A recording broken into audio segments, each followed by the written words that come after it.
grateful to a number of friends here and to Dan and Todd for giving me this opportunity to really dig out and unearth some things that I have thought about for a long time and hold them up to the light and figure out what of that might be useful and what might translate to others. And specifically, Brian Allred, whose teaching has benefited this study center a number of times, gave a prompt with a question that I will give some response to at least, and I'll acknowledge that question in just a moment. But I'm really hoping that the session today, and also this is a two-part presentation on Thursday at the Alcuin Study Center, can be rather conversational in tone. And I'm hoping that we have a lot of questions that can help drive those sessions to be useful to the people who have invested time in being here. So welcome to High Street United Methodist Church. I serve as Director of Music Ministries for this congregation and have for the last 14 years. And have also served at Ball State University as Director of Choral Activities for the same amount of time. Those two things came into my life simultaneously. But I'll just clarify that this evening I'm really speaking on my own behalf. I'm not speaking on behalf of the university or of this congregation specifically, but as an observer of music and as somebody who's been in music ministry for over 20 years. So Brian's question was as follows. I'll summarize. Is there something intrinsic about music that can draw us closer to God? And I think that this starts to feel to me like the classic nature versus nurture question.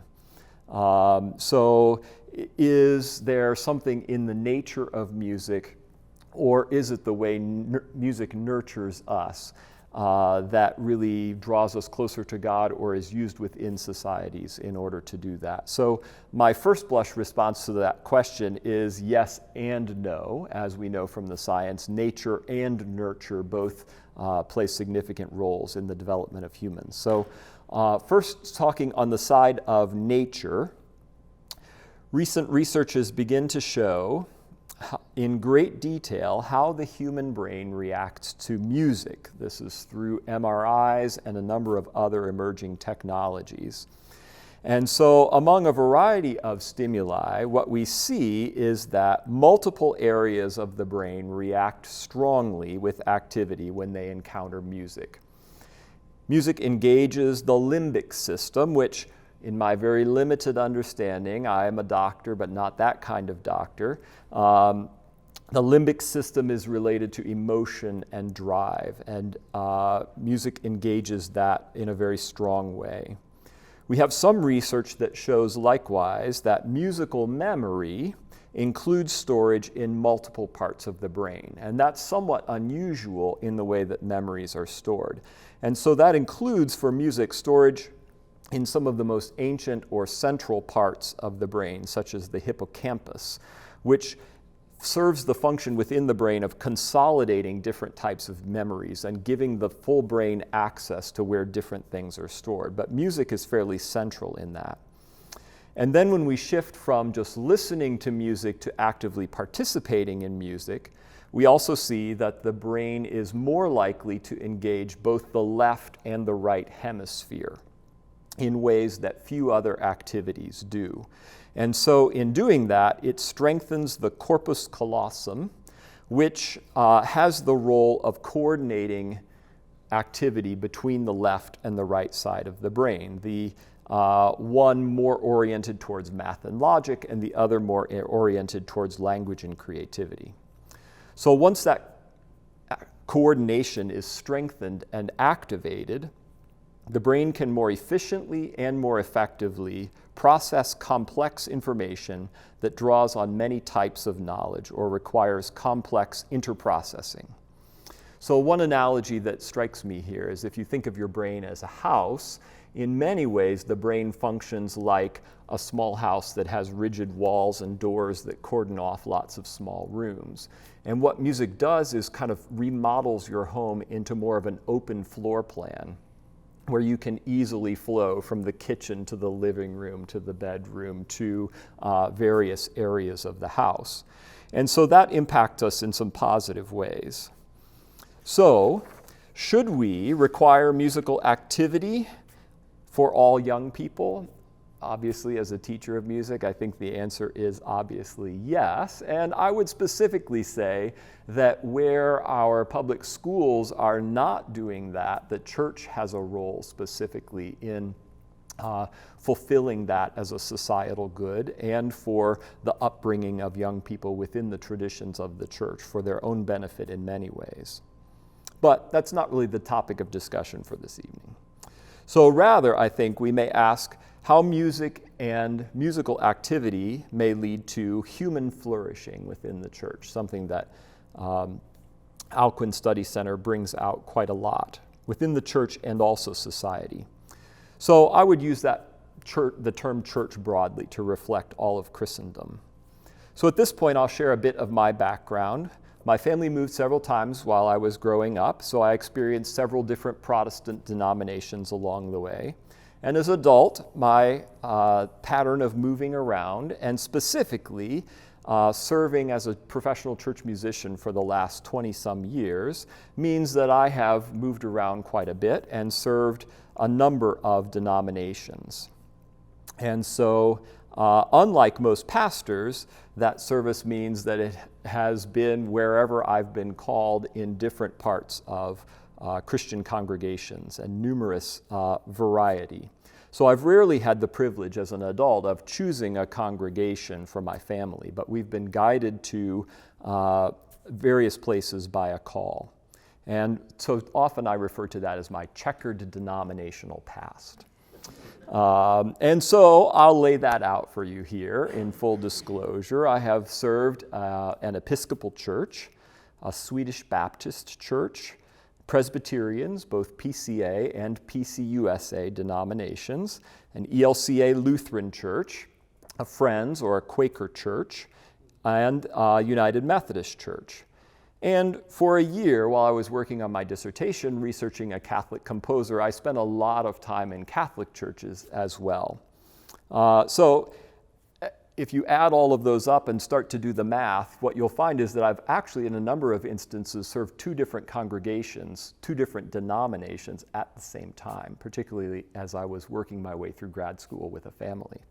So over time, I've experienced through those scenarios the love of many faithful and generous colleagues and parishioners, and I've worked very hard to avoid the politics and the negative impacts that sometimes go along with tribalism and denominationalism among Christians. And so for a while, I felt that this checkered past of mine was a liability, because often I would land in a new congregation and they would assume I knew hymns I didn't know. They would assume that I processed theology in a way that I didn't process theology. There were all kinds of things. But over time, I've come to accept this as really a privileged position to be ecumenical in a positive and helpful and nourishing manner. So as I've grown in experience and maturity as well, my views on liturgy have changed substantially. I have a friend, Nathan, who also has a checkered denominational past, and Nathan says that every gathering of people, and he means not just within the church, but every gathering of people has its own liturgy, whether they acknowledge it or not. That is, patterns of communication, ways of doing things. Families have their own liturgies. Office spaces have their own liturgies around the water cooler, the donut box, the coffee machine, whatever that may be. So in my years at High Street Church, each pastor and the congregation in their seasons have worked thoughtfully to shape the liturgy, which I'll simply define here as a pattern in worship activities. So, getting back to the prompt, let's explore the idea of pattern as a way of exploring how music can provide a meaningful approach to life, or if you will, a kind of liturgy. So one way that people define music, in order to distinguish it from noise, for example, is that music is organized sound. I don't fully buy into that. It's not the primary definition I would use, but it has some usefulness. So that organization of sound implies patterns, or, if you will, liturgies. So I have a dummy keyboard here. It's not plugged into anything, so it won't make any noise. But I wanted to just show, acknowledging that some of you probably know the keyboard well, and some of you may be unfamiliar with the pattern of the keyboard, that if we look at this, and the keyboard being here, you can probably pretty readily distinguish that there are some patterns here, right? It's not a random array. There appear to be two types of keys. In fact, there are four, but there are basically two general categories, white keys or black keys, yes? And just as a historical note, originally the colors of those were reversed, and so the idea of the color of the keys is not particularly significant. But you can see, particularly in the black keys, that we have 2 and then 3 and 2 and 3 and 2 and 3 and so on. So what we find as we go along is that these keys seem to be equally distant from each other, and these keys seem to be equally distant from each other. But if we start with the pattern and we just go on the white keys, so if we start, say, the white key that's just to the left of a 3 pattern here, and we count 1, 2, 3, 4, 5, 6, 7 until we come to the start over of the pattern, right? So, a very simple pattern that we can observe. Are there any other patterns of 7? This is not a trick question. This is an easy question. Don't overthink it. Are there any other patterns of 7 that you recognize in your life or as you go through this? Any thoughts? Don't overthink it. Where else do we find 7s? In a week, thank you. That is the obvious answer and the one I was fishing for. So thank you for being brave enough to risk it. So in that pattern of 7, we find the days of the week, right? How did we arrive at 7 days in a week? Now there could be several answers too. So since there are several answers, you probably can't be wrong. Math?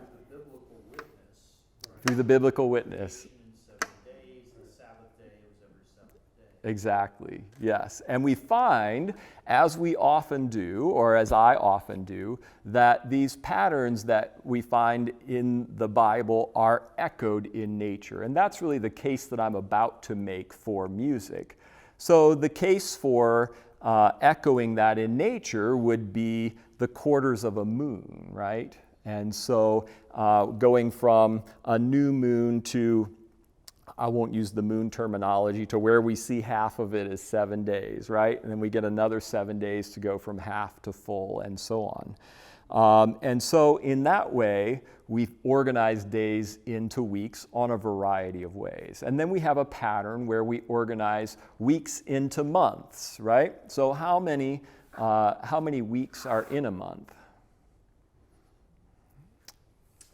I'm happy with that answer. 4-ish, yes, we kind of do that. And so as the word is kind of hidden in the name month, it's not month, but month, but we have that idea that a month is a pattern echoed in nature through the created world, in that the full cycle of a moon creates a month for us. But it's that ish that we're going to come back to in a little bit, because we see that we have these patterns, and they work out pretty well, but not quite well. So I have a theory about that will be the big payoff at the end. In this, however, if we start at the same place here on the key that's just to the left of the 3, and we counted every key, then we would come up with a different number, right? 1, 2, 3, 4, 5, 6, 7, 8, 9, 10, 11, 12 before we come back to the restart. So where do we find 12? And previously we found 1 in nature and 1 in the Bible. We can probably do the same again, right? So where do we find 12s, these patterns that we're echoing in this? In the year, the months in the year, there are 12 months in a year. Where do we find 12s in the Bible? 12 disciples, also 12 tribes of Israel, right? And so in that way, where there's some correspondence. Again, I don't want to make too big a deal out of it. This is not a strictly biblical representation, but we find here that there are patterns that we justify through Scripture and also find some echoance of that through nature. Now, what I want to point out about the keyboard, and this can get a little bit technical, but if you don't follow me musically, we're not building on this. You won't get lost. But in this, just eyeballing it, would you say that the distance between these two keys is the same? Yeah, it ought to be. And the distance between these two is the same, right? That works out pretty well for somebody who's playing it. And as we go on, the distance between these two keys would be the same, right? And the distance between these two is the same. Now, what we need to notice is the variance in the pattern is that the distance between these two is the same, but what's different? There's no black key between them, right? And so in that way, if you can imagine just filling in each of these blanks, so to speak, with a black key, this would be very difficult to play because you would lose your orientation. If you've never played the piano, it is that pattern, that liturgy, if you will, that provides the orientation where a pianist can find their way around the keyboard. So these are they play a very practical role in helping a pianist do this, but this is a human-created pattern. But specifically, this little space between it, you would assume that because the distance between these two keys is the same as the distance between these two keys, that they would have the same relationship. But here's the mystery, right? They don't. Those of you who have taken piano lessons or studied music in some way, you're already nodding because you know that there's not a blank here. The distance between these two keys is the same as the distance between these two keys, musically speaking. And so in that variation on the pattern is where actually the character of music starts to come to life, and where we find that music does not just sound like homogeneous sounds, but we start to get these distinctive patterns that we can recognize in what musicians would call scales or keys, or I'll introduce the word modes in a little bit. So, all right, that was a journey toward the technical side, but I'm going to walk back from that a little bit and just clarify, going back to Pythagoras, that really the musical innovation of that time, 2,000 or roughly years ago, was a discovery by Pythagoras that a chord under tension, a string under tension, or a column of air, when they are set to vibrate, according to the rules of physics and the logic of nature, they start to divide themselves into simple ratios. And so it's kind of like a jump rope. If you've ever pulled a jump rope taut and started to kind of wind it around, you find that it can be easily divided into 2 parts, into 3 parts, into 4 parts. And that's a string that's under not a lot of tension. These piano strings, which we're going to come to in a minute, are under significant tension. And so these divisions work well. So the way that we have arrived at this scale that we use in Western music and that we see on the keyboard is through these natural divisions. And those relationships, like I said, they are the simplest relationships. So follow the pattern here with me. They go 1 to 2, a relationship of 1 to 2, a relationship of 2 to 3, a relationship of 3 to 4. You see where the pattern is going? A relationship of 4 to 5, of 5 to 6. I'm out of fingers on this side. But following that pattern is the basis for generating this scale, what we would call a series of harmonics. And so if we follow that out as we go up in those relationships, we come to a place where this scale becomes evident. Now, getting exactly into the technical aspect of that is, I think, beyond the scope of our evening, but I'm asking you to just trust me. I've done the research, and that the scale that we find here is the result of those simple relationships. Starting first on, let's say, the lowest note, and then working our way up to where the possible notes using those simple relationships, starting on this note, or starting on this note, or starting on this note, populate this scale that we have. And so the closeness, the proximity of these two notes is, again, something that I think you recognize inherently if you have listened to a fair bit of music. But maybe haven't thought about what they do to you in that way. So we'll explore that in just a moment. But that's really the nature side of music. We find that our scale and the way these notes are grouped comes through the principles of physics, through the natural and created world. But what about the nurture side? So music as we know it remains a pattern of tones organized by human conventions, and those human conventions are as varied as our global cultures, and they're used to communicate ideas or emotions in varied ways. So on Thursday, putting in a shameless plug for that second session, on Thursday I'm going to try to provoke you by devaluing the place of Mozart within our pantheon of Western music. But I'm picking on Mozart because I'm guessing many of you have heard of Mozart as a famous composer. And so I'm relying on that cultural trope that you in some way revere him. Now, he was an immensely gifted musician, and in fact, Mozart was a child prodigy. And in the era and geography of Mozart's life, that means that he became mythologized. And so we have a famous scene, possibly apocryphal, from Mozart's life. So I'm going to play a little bit of very simple Mozart at the piano, and imagine that Mozart is maybe about Daniel's age or a little younger, and Mozart is in fact provoked by someone playing approximately as I'm going to play here.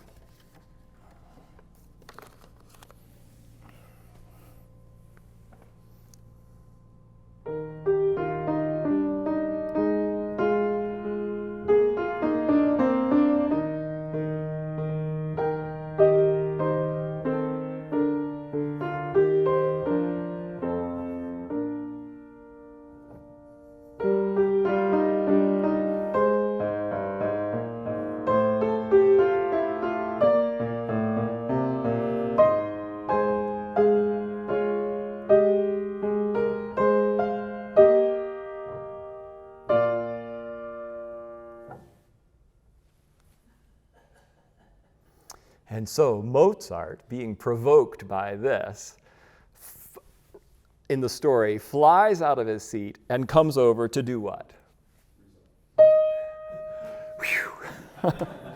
Just to let you off the hook. Okay, everybody can breathe again. Emergency over. But you are provoked in that way because of this pattern. The two notes next to each other without one in between have a cultural significance, a pattern that Mozart knew and that you've come to know that has some of nature and a lot of nurture in it. So that's just listening in the context of this. It's one thing to hear it externally, but all the more to feel it internally. So I'm going to invite you to do a little bit of audience participation here. I'm going to teach you to sing a very simple pattern so that, like the brain scans, it's one thing that your brain would react to just hearing it externally. It's another thing if you're doing it. So if you go home and you feel that your connection between the hemispheres of your brain has been enlarged, then you're welcome. Okay? So what I want you to sing I've put a little words to it, and just it goes like this.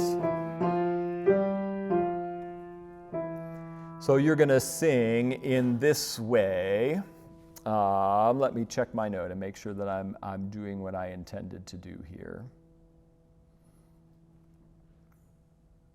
Yes, so you're going to sing this way. The words we're going to use are, this is the note of longing, okay? The words are, this is the note of longing. Say it. This is the note of longing. And you're going to sing it this way. This is the note of longing, okay? So let's try that together. Ready? This is the note of longing. Okay, and I can emphasize that by playing a little bit under you. So you play this, you sing this, and I'll play a little chord under you, okay? So you're going to do, this is the note of longing, okay? So on the longing, can you hold that even longer and put a little emotion into it? Sing with heart. Ready? And go. This is the note of longing. There you go. So you feel that sense that it wants to resolve there, right? And so going back to that MRI, different parts of your brain have been enlarged, enriched, activated by this, but we can really even provoke that in various other ways. This is the note of longing.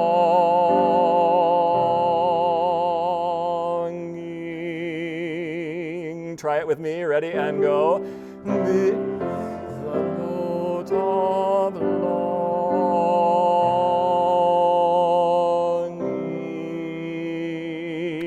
There you go. So that's really a cultural expectation that is built to emphasize the nature side of it. And so that longing are these two notes next to each other. Longing, and the longing is because they're close to each other. It's not like longing for a person who's far away from you. It is brought together by the closeness of their relationship.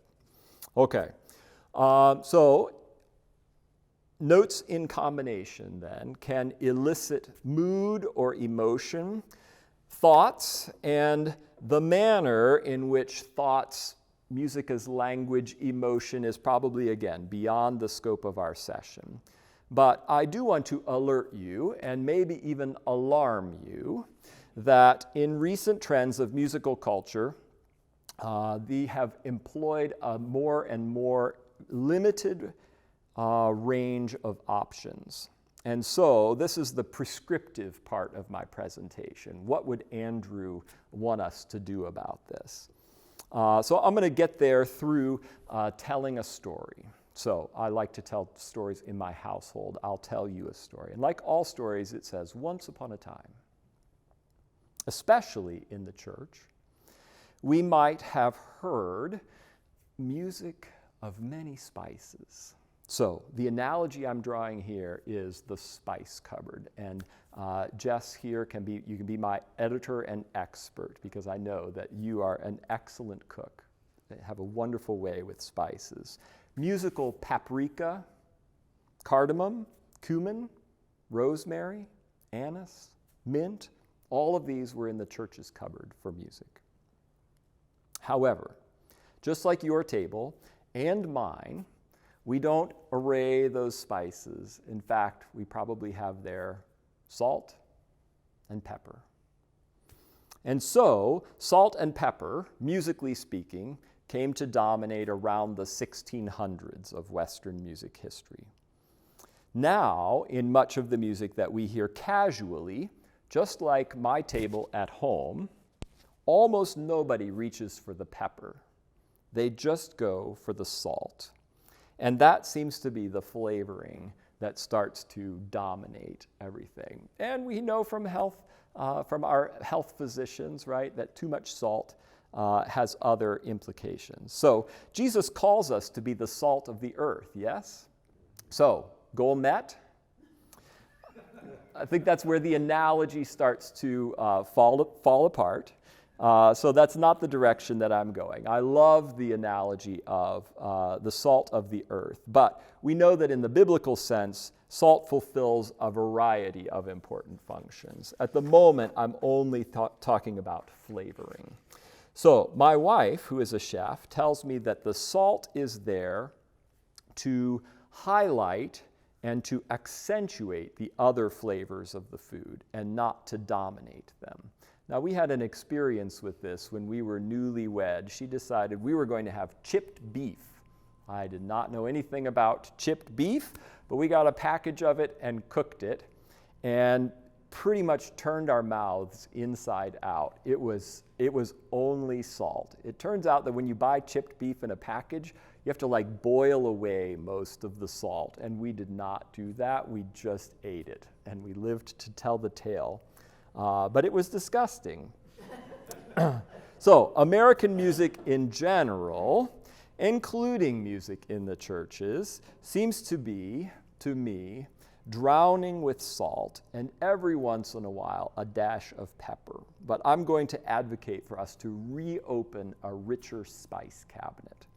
So, what I mean by this, the musical corollary in my analogy, is musical modes. And so, musical modes in the ancient history of the church are named after ancient places, such as Lydia and Phrygia.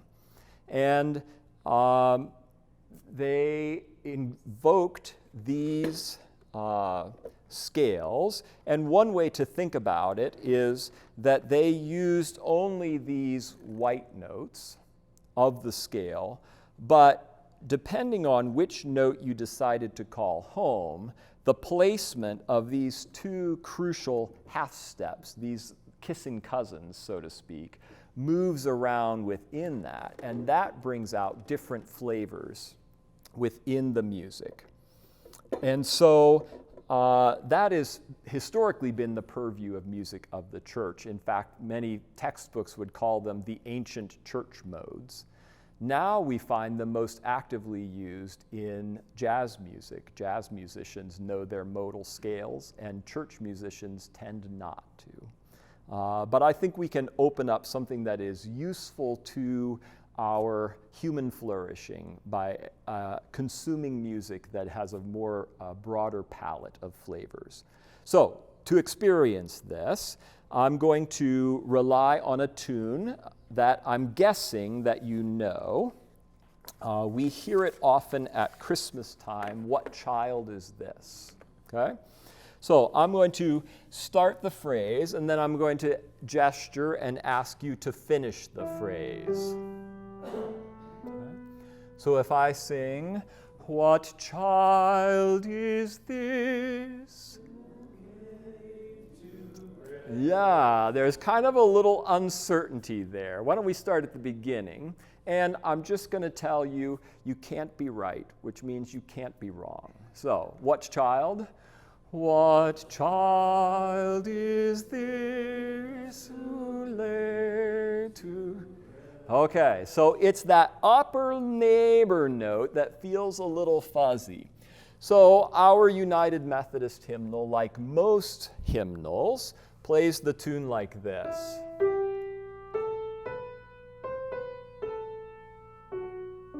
Sound familiar? Okay. But the modal version, the original folk tune that this is modeled after, called Greensleeves, uses a subtly different note.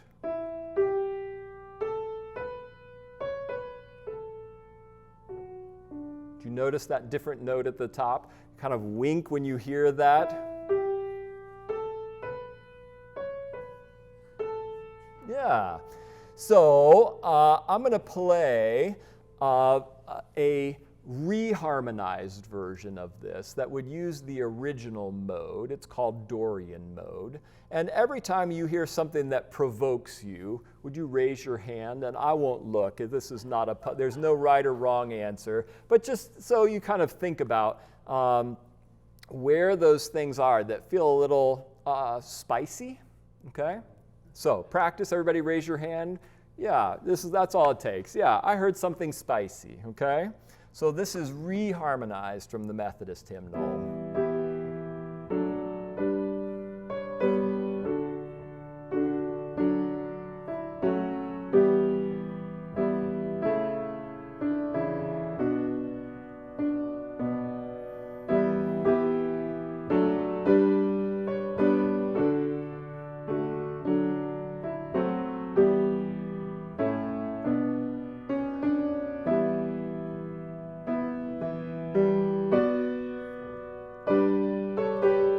That sounds normal, right?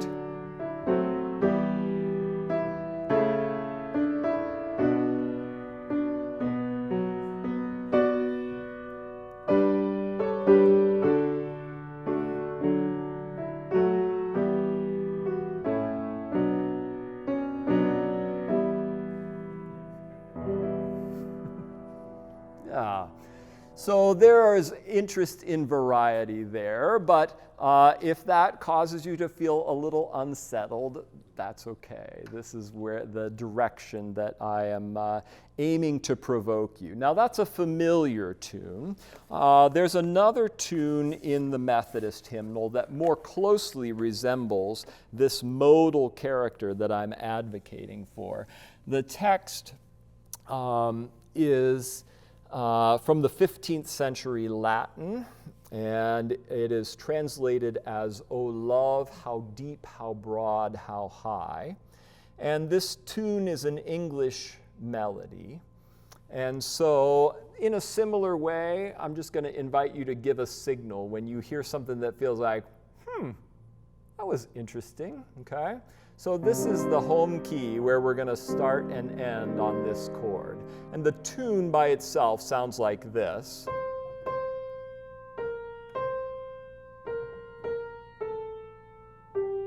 Okay, and with the harmony beneath it.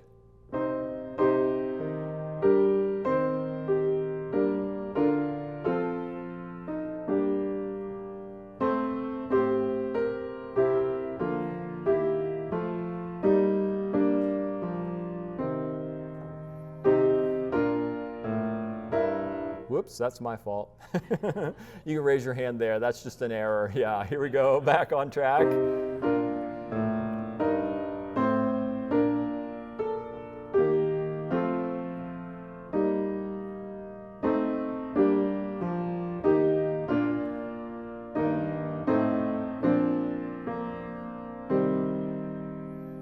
So notice this sounds very unlike Mozart. Mozart, right, if he were headed here, would do something like this. Okay? But here, the tune takes us to this place. It's that approach that should feel a little disorienting if you're used to a diet that is heavy in salt. A number of you may have more sophisticated diets, especially, as I said, if you're familiar with jazz music and some of those improvisations. But both of those would be an example of what I would call a modal melody. And in this analogy, salt is one of those modes. It's the major mode, and pepper would be the minor mode. And we occasionally hear something that infuses the minor mode, but if you turn on the radio, pretty much everything is in the major mode, or the Ionian mode, as it would have been called according to those terms. Now, there is another possibility, both from the flavor realm and from the realm of the keyboard. So in this, the modes, as I said, all of those, if they were transposed to the appropriate place, could have been played. Everything I just played could have been played on the white notes only. But when we start to sprinkle in lots of these notes, we get a different kind of flavoring. And the analogy that I'm going to draw here is from cooking is towards spice. So I have some friends who really like spice. Like, yeah, barbecue wings, okay. Thai spice, level 3, all right. Level 4, whew. Level 6. In fact, my brother-in-law loves spice, but what he has found is that over time, he's developed a tolerance for it. So what used to provide that kick where you go like, oh yeah, that's really doing it for me, then starts to feel like, well, it's not really doing it for me anymore. I need to up the level of spiciness, right? And so on Thursday, we'll discover a time in music history where this kind of spiciness, meaning hot, peppers, as opposed to the modes, really came and reached its fullness. But this is a hymn that is in the Methodist hymnal. I have never encountered a pastor brave enough to select it. It will be very telling that both the words and the music date to 1962. So you can keep that in the back of your mind for Thursday's discussion. But again, you can just raise your hand when you hear anything that strikes you as unusual. But I want to be clear, this is not modal. This involves the black keys, the white keys, a few notes in between, some purple keys. Okay. In fact, I'm likely to make a few mistakes, but I doubt you'll be able to tell where they are. This is Christ Upon the Mountain Peak. It's a hymn for Transfiguration Sunday, and I'm going to play it slow because it's a fistful, okay?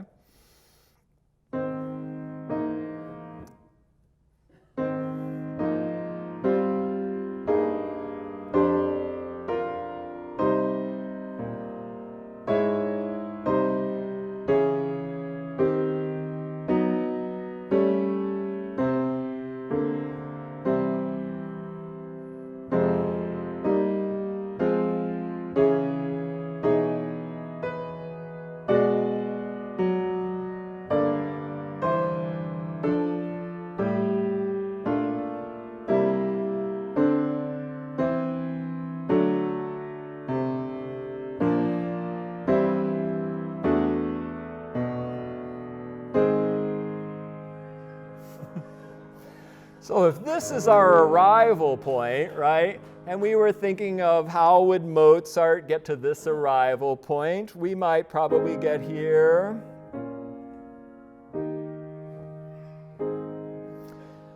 The last 4 chords of this are in fact on the word Alleluia in every verse, but here's what the Alleluia sounds like.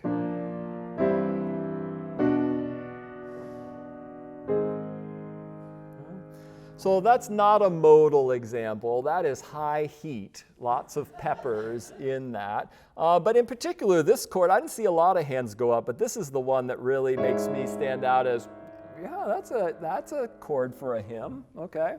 And that's not a like subtle passing chord. Like that is direct on the downbeat. That is the chord.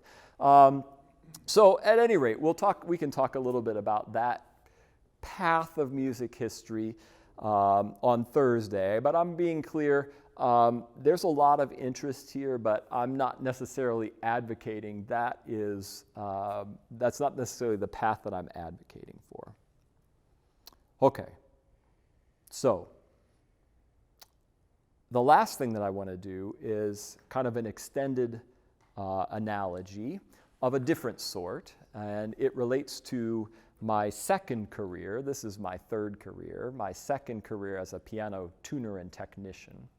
And so that's partly where the math side of the keyboard comes into my own background. But I'll pause for a minute if there are questions. I would like this to be a dialogue, and I might table the question for later. But if there are questions or something I've said that needs clarification or deserves provocation, I'm open to a bit of that at the moment. But for the piano tuner, this is really the essential element. It is a tuning fork. It is highly stable. It offers a very simple and direct pitch. But at the moment, it doesn't offer anything because it's silent. It is not vibrating.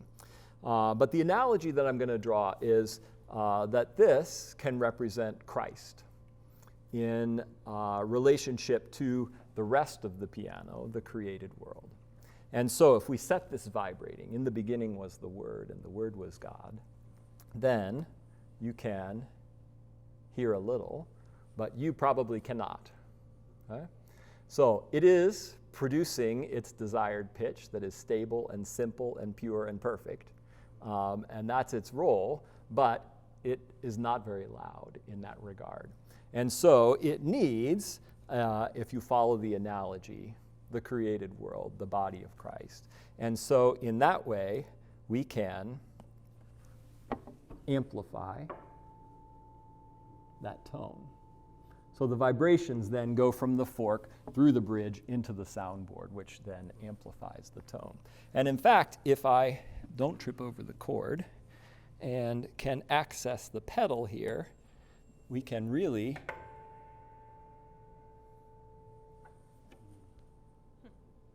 still hear the resonance of Christ, even through the body itself.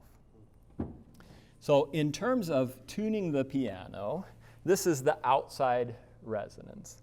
And so the analogy that I'll draw is if this is Christ, that pure and perfect tone that is, in a way, outside, Jesus is the internal human manifestation of that.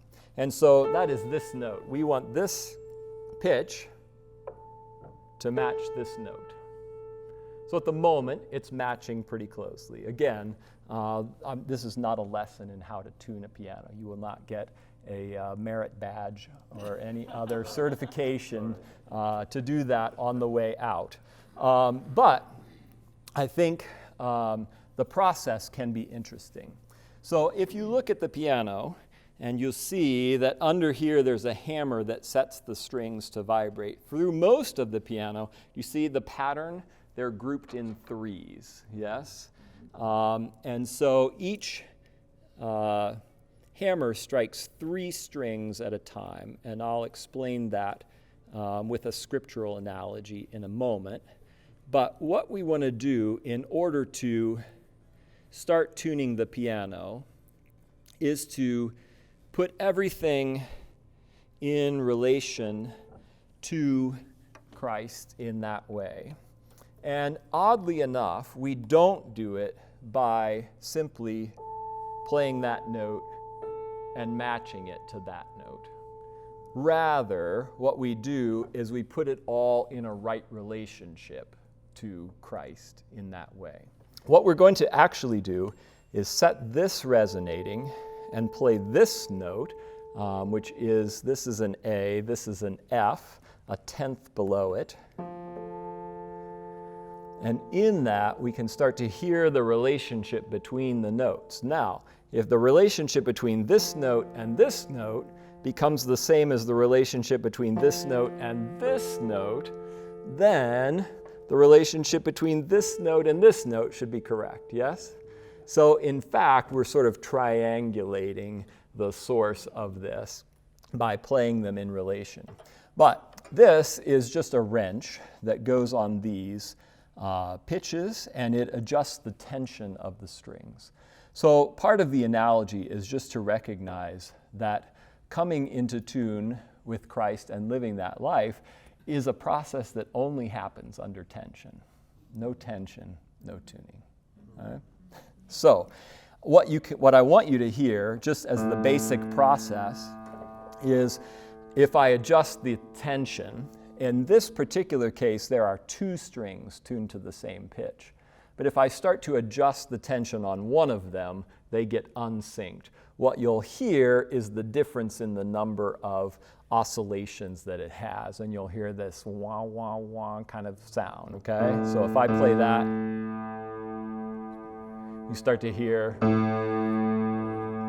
wah, wah, wah, wah, wah, wah, wah, wah, wah, right? It gets louder and softer along that. So that's the simple result, is that one of these strings is not tuned exactly to the same pitch as the other. So the process of tuning it is to bring the tension into a place where they resonate. You may also notice that when they are in tune with each other, the sound is amplified. They actually get louder. And that's one of the things that overall works with the tuning of piano. So the liturgy of piano tuning, to go back to that idea of patterns, and if you want to crowd into these spaces, you can more easily see that according to the relationship with Christ, if you follow the analogy, this note being in the right place, then I'm going to keep building around this pattern. So from here to here, I'll tune to make sure that that interval seems correct. And then from there to here, I'll make sure that this interval seems correct. Now, what happens in the tuning of the piano and also in the body of Christ is that we start to have varying reference points. So if I could name these notes not with their note names, which is F, A, and D, but rather with a presumed role, we could say that one might be a pastor, another would be a teacher, another would be a Sunday school teacher, another would be a friend, another would be an interpreter, another would be a translator. And we have all these folks, just like Paul writes to the Corinthians. It's not just, does the hand say to the foot, I have no need of you? Rather, each has its own role in relationship to that, which then puts everything into a right place. So gathering around us as a body, these teachers and mentors and friends and encouragers and correctors creates the fullness of sound. So following this pattern briefly from here to here, now this note I can check against Jesus, or Scripture if you will, right? And see that that is correct. And then from here I can move on to this one. Well, this one, now I know the relationship to that note. And then I can tune this one. And then I can move this up to here. So there's this pattern that goes around, and then to here, and then to here. And now with this note, I can check this note, and I can check this note, and this note, until I work my way all the way through to the last note. And if everything is worked in line, that last note will just drop in to the right place at the right in relationship to all the other notes, and in fact to this note itself as I start working my way down through all of this. So sometimes I hear people talk about a perfectly tuned piano, and I smile and nod and I say, isn't that wonderful? It was perfectly in tune. But the truth is that in all these things, there is no perfection in that way. The perfection is related to that outside portion. But as soon as we start to put it into relationship with the physical world, then we have this concept that piano tuners call inharmonicity, which means that mathematically those relationships I described work out correctly. But those are theoretical relationships. That is in the kingdom of heaven. Here on earth, we have the problem of sin, which could be related to that idea of inharmonicity. That is, that specifically the string that's vibrating has mass. And so that mass subtly changes the way that it vibrates in relationships to others. So if I tuned this specifically according to the theoretical, the piano would probably in the end sound pretty bad, because we have to account for the fact that each of the strings has mass. And in fact, each of the strings has imperfections, which in the tuning we can also change and accommodate how we do that. So in that way, piano tuning is a lot like living in the world. We have a vision of what it would be like if we didn't have to deal with inharmonicity, with strings that have mass, with, frankly, other people.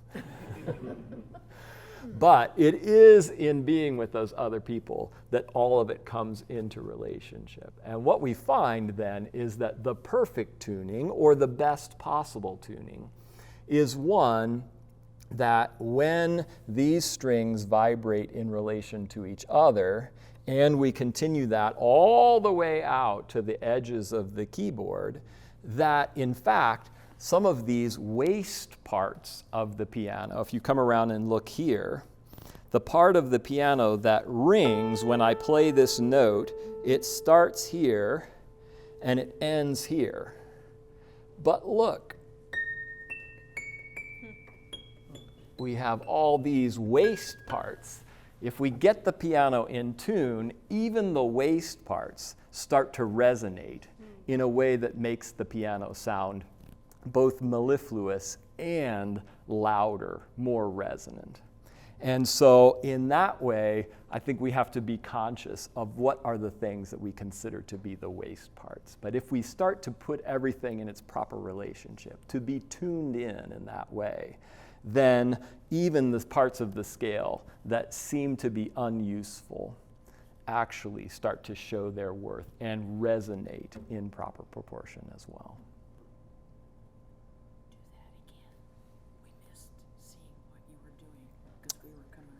Which part? When I played the waste parts? Really high Yeah. picking. It's these. Okay. So the part of the string that you hear that's meant to resonate goes from here to here. Mm-hmm. But on these, you actually have some of these are also waste parts. Those don't get tuned in a sense. They get tuned inadvertently, but they don't get tuned specifically. That idea of Ecclesiastes 4:12, a cord of 3 strands is not easily broken. So this idea here of having 3 strings that sound the pitch has a multiplying effect. And so you can hear that if I pick, say, this note and let it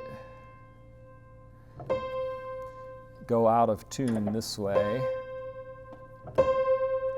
3 different pitches closely assimilated, right? But notice, I'm going to try to keep consistently how hard I'm pressing the key, but notice how loud it seems. And if I then tune it,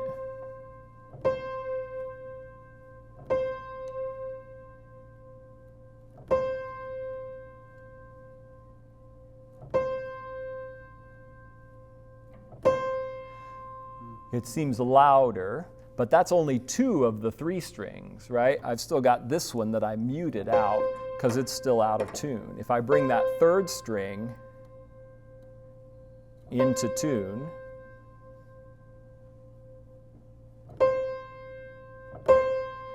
you hear how it starts to sound louder just of itself. But especially if I let the other strings loose, then you hear the whole realm of possibility within that, including some of these strings here. Okay. So that's my extended analogy from many hours sitting at the piano and thinking about life in the spiritual realm. So I'm happy to take a few more questions if we want to take time for that. And particularly if you're coming back on Thursday, I would love to. There will be more time for dialogue, I think, in that session. Yes, Peter. What is this red? Yeah, this it just makes 2 of the 3 strings be quiet.